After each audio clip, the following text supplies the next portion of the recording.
బోరంపేట గ్రామంలో శ్రీ శ్రీ శ్రీ రేణుకా ఎల్లమ్మ తల్లి కళ్యాణ మహోత్సవం మరియు మల్లన్న స్వామి జాతర కార్యక్రమానికి ముఖ్య అతిథులుగా మేడ్చల్ జిల్లా బీఆర్ఎస్ పార్టీ అధ్యక్షులు ఎమ్మెల్సీ షంబీపూర్ రాజు, మాజీ టీపీసీసీ రాష్ట్ర ప్రధాన కార్యదర్శి కుత్బుల్లాపూర్ కాంగ్రెస్ నాయకులు నర్సారెడ్డి, భూపతి రెడ్డి, నిజాంపేట్ మున్సిపల్ కార్పొరేషన్ మాజీ డిప్యూటీ మేయర్ ధనరాజ్ యాదవ్, నిజాంపేట్ అయ్యప్ప స్వామి దేవాలయ chairman Kolan Chandrashekar Reddy, BRS party senior నాయకులు నాచారం మురళీ యాదవ్, మహిపాల్ రెడ్డి, వ్యాపారవేత్తలు శ్రీనివాసరావు, కొలన్ నరేందర్ రెడ్డి, కొలన్ రాజమోహన్ రెడ్డి, నరసింహారెడ్డి, హరినారాయణ మరియు బరంపేట గ్రామ భక్తులు పాల్గొన్నారు. అమ్మవారికి మల్లన్న స్వామి వారికి ప్రత్యేక పూజలు నిర్వహించి తీర్థ ప్రసాదాలు స్వీకరించారు. ఈ సందర్భంగా వారు మాట్లాడుతూ అమ్మవారి కృపతో ప్రజలందరూ ఆయురారోగ్యాలతో ఉండాలని ఆకాంక్షించారు.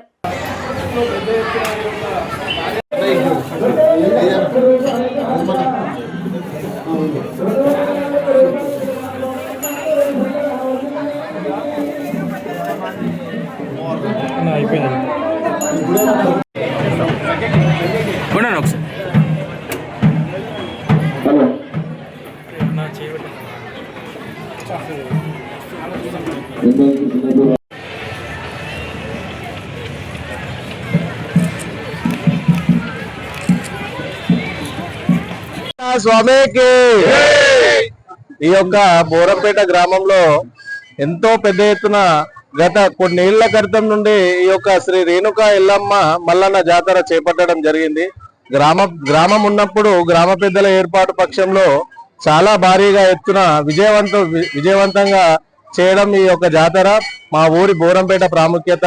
అలాగే యాదవులు, చిన్న పెద్ద, రెడ్డి, కాపు, సాకలి, కమ్మ ఏ భేదం లేకుండా ఎంతో సుఖశాంతులతో ఆ కొమ్రవెల్లి మల్లన్న, బోరంపేట మల్లన్న మమ్మల్ని చల్లగా చూడాలనే ఒక ఉద్దేశంతోనే ఈ యొక్క జాతరను ఎంతో పెద్ద ఎత్తున మా ఊరి గ్రామస్తుల పెద్దలు ముందు నడుస్తూ మమ్మల్ని నడిపిస్తూ ఈ యొక్క కార్యక్రమాన్ని చేపట్టడం జరుగుతుంది.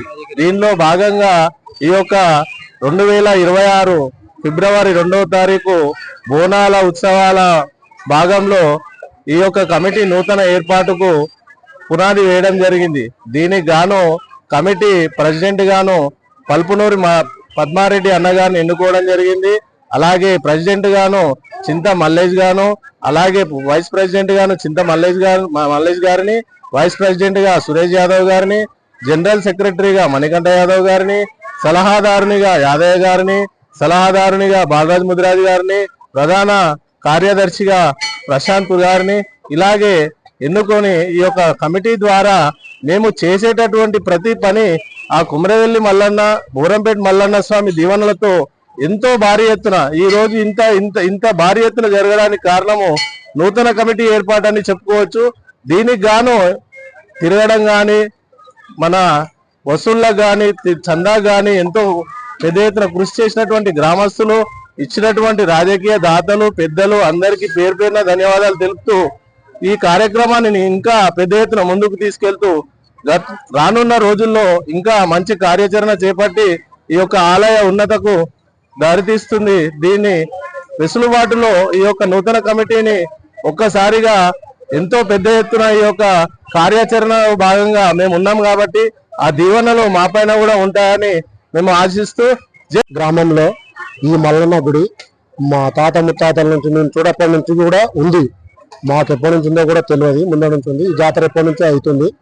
ఇక్కడనే మేము పుట్టాము, పెరిగాము, ఇక్కడనే ఉన్నాము. మేము కూడా మాకు తెలిసిన నుంచి జరుగుతున్న జాతర ఇది. దానికి ఈ రోజుకు మాకు వచ్చి ఈరోజు కమిటీ ఏర్పడి దానికి నన్ను ఎన్నుకోవడం నాకు చాలా సంతోషకరంగా ఉంది. దీనివల్ల మా ఊరు పెద్దలు కానీ, గ్రామ ప్రజలు కానీ, చిన్నలు పెద్దలు అందరూ కలిసి ఒకవేళ అందరూ సహకారంతో ఎవరి దగ్గరికి పోయినా లేదనుకుంటే అందరి సహకారం అందజేయడం జరిగింది మాకు. దాని తరఫున మేము ఈ జాతరను ఘనంగా ముందుకు తీసుకెళ్లాలని కోరుకుంటున్నాము. ఇంకా ఘనంగా చేయాలని, ముందు ఇంకా ఘనంగా చేయాలని అనుకుంటున్నాము. ఈ కొద్ది రోజుల్లో మళ్ళా ఎల్లమ్మ టెంపుల్ కూడా భారీగా మల్లన్న టెంపుల్ లాగా కట్టాలని మాకు ఒక ఆశ ఉంది. అది కూడా పెద్దలను అడిగాము, వాళ్ళు కూడా వెళ్తే అది కూడా కట్టాలని చెప్పారు. దాన్ని కూడా ముందు మేము కట్టాలని ఆలోచించుకుంటున్నాము. అందరం కలిసి పెద్దలతో నిర్ణయించి ఆ గుడి కూడా ప్రారంభం చేస్తాము. దీనివల్ల మాకు మంచి జరగాలని కోరుకుంటూ ఆ భగవంతుని దీవెనలు మాకు ఉండాలని కోరుకుంటూ మల్లన్న స్వామికి జై. శ్రీ శ్రీ శ్రీ రేణుకా ఎల్లమ్మ తల్లి మల్లన్న స్వామి జాతర సందర్భంగా మా బోరంపేట గ్రామంలో మల్లన్న స్వామి జాతరను అద్భుతోపేతంగా జనసంద్రోహంతో జరుగుతున్నది. నిన్న నిన్న 1వ తేదీన అమ్మవారిని మరియు స్వామివారిని మల్లన్న స్వామిని ఎల్లమ్మ తల్లిని గంగ తీసుకెళ్లడం జరిగింది. అదే విధంగా ఈరోజు మరి కళ్యాణం మరియు గొలుసు తెంపుట, అగ్నిగుండాలు దాటుట అనే కార్యక్రమాలు జరుగుతాయి. మళ్ళీ రేపు నాగవెల్లి కార్యక్రమం జరుగుతుంది. ఈ కార్యక్రమానికి మా ఊరు కాకుండా బోరంపేటే కాకుండా మా యొక్క బంధుమిత్రులు ప్రతి ఒక్క ఊరి నుంచి మా గ్రామానికి విచ్చేస్తారు. ఈ రోజు మా ఒక గ్రామం జన సంద్రోహం మారుతుంది. ఇట్టి సందోహానికి అందరూ కూడా దయచేసి మా యొక్క టెంపుల్ కమిటీకి సహకరించి ట్రాఫిక్ ఆంక్షలను చూసుకొని అందరూ కూడా బోరంపేట గ్రామంలో ఇబ్బంది లేకుండా ఉండాలని, అలాగే భక్తులు కూడా అన్నదాన కార్యక్రమం కూడా నిర్వహించాం. ఆలయ కమిటీ నుంచి అందరూ భక్తులు కూడా అన్నదాన కార్యక్రమాన్ని స్వీకరించి ఆ స్వామివారి కృపకు పాత్రలు అవుతామని కోరుతున్నాము. అలాగే ఈ నూతన కమిటీ ఏర్పడిన తర్వాత కమిటీ ప్రెసిడెంట్ అయినటువంటి మా పద్మరెడ్డి అన్న గారు ఈ యొక్క ప్రాంగణంలో ఏ చీమ చిట్టుకుమన్నా మాకు తెలియాలి అన్న విధంగా సీసీ కెమెరాలను ఏర్పాటు చేశారు. అలాగే ఆలయ కమిటీ సభ్యులందరూ కూడా ఒకరు అందరూ కూడా అందరం విరాళం తలా 10,000 నుంచి వేసుకొని గ్రామ పెద్దల దగ్గర కూడా సహకారం తీసుకొని వారి దగ్గర నుంచి కూడా విరాళాలు తీసుకొని ఆలయ అభివృద్ధికి పాటుపడుతున్నాం. అలాగే పక్కనున్నటువంటి రేణుకైలమ్మ తల్లి యొక్క దేవాలయం కొంచెం చిన్నగా ఉందని దాన్ని కూడా వచ్చే సంవత్సరం లోపు అమ్మవారి యొక్క ఆలయాన్ని పెద్ద ఎత్తులో నిర్మించుకొని వచ్చే సంవత్సరం పెద్ద ఎత్తున కూడా జాతర చేయించుకోవాలని మేము యొక్క ఆలయ కమిటీ ప్రతిజ్ఞ తీసుకున్నాము. ఈ ఆలయ కమిటీకి ఎల్లసాని కుటుంబ సభ్యులు కూడా వాళ్ళు బాగా సహకరించారు. వారు కూడా అమ్మవారు మాకు కూడా కృపా కటాక్షాలతో ఆమె యొక్క దయతో మేము అందరం బాగుండి అమ్మవారి యొక్క ఆలయాన్ని నిర్మించాలని కోరుకుంటున్నాం.